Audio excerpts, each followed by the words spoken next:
Hello, I'm Bruce Outridge and welcome to another sketch walk, this time in Oistins, Barbados. Oistins is a small town on the south coast by the airport. This is my wife Carmen and I. She helps out with the video. I'm the artist, and so this is the first spot we were at, Oistins Boatyard. I like this little view. I like the boats. I wanted to catch a little bit of the sign, so I started doing my sketching.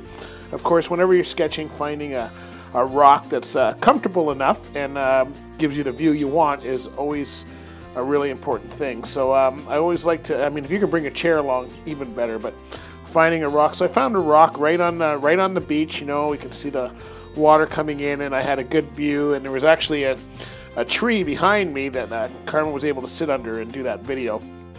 So I'm starting the sketch.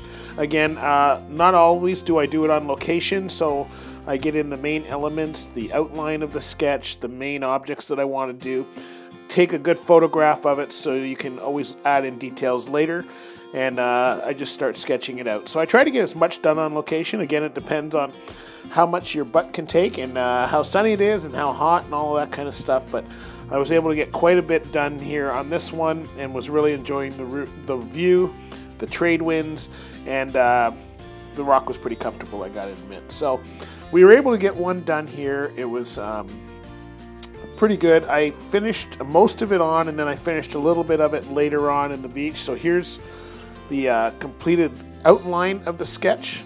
So this is what it looks like in my sketchbook. Again, just the basic trees, and then I finished it up later on. So this is the sketch here, and then the finished sketch. So this is what it looks like after I've added a lot of the cross-hatching and stuff in. So then we found another location. We found one on one of the beaches behind the Oistins food market, which is a popular place. I just love this sketch of the boat in the foreground and the boats in the background, the palm trees and the ocean. So this was my one. I did a lot of it on my way home in the plane, so I don't have some other footage here, but there's the completed sketch.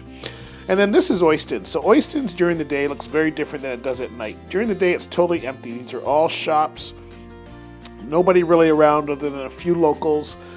So you can see here it looks quite different than what it does at night. But it is a kind of a cool place. All of these places are like little restaurants, and this is a vendor row. You'll see a lot of artists display their wares there at night. So you can see here it's totally opposite, totally empty. We just walked around. It is one of the best places though because it's close to the airport. The planes fly right over top of you, which is kind of cool. If you like to watch planes, this is one of the best places in Barbados to do it. So once we walked through the Oistins, we went to a place called Miami Beach. We started to watch the sunset. This is one of our favorite places to do so. And then we decided to walk back towards the pier. There's a long pier in Oistins because this is where all the fishing boats come in, and decided to watch the sun go down. So it's just a beautiful spot. We then went to the main road and just like to sit and watch traffic and have a cool beverage and watch Oistins as it transforms from that empty place we showed you in the daytime to this bustling metropolis at night, especially on a Friday night. This is the busiest night at Oistins. Here's the sketches we completed. So there was the first one of the Oistins Boatyard. There's the second one of the Oistins Beach. And I gotta say, if you like to just kind of hang out with the locals and watch the fish and have some of the best things, then you want to go to Oistins.